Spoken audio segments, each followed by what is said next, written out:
Dapat pala tayo nagdala ng kanin. Eh, wala naman tayong pang-ulam. Kahit habot, sapsap, yun ang masarap. Oo nga. Iba kahit bagoong. Masarap dito kumain. Sarap kumain din eh. Ako naglalaba. Kanya ka na. Aribanlawan mo na. At baka tayo abutin ng baha. Ay, dilim na ang langit. Mamaya, kakaunti pa. Ay, siya ka.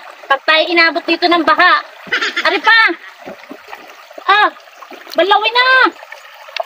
Parang kaunti pa eh.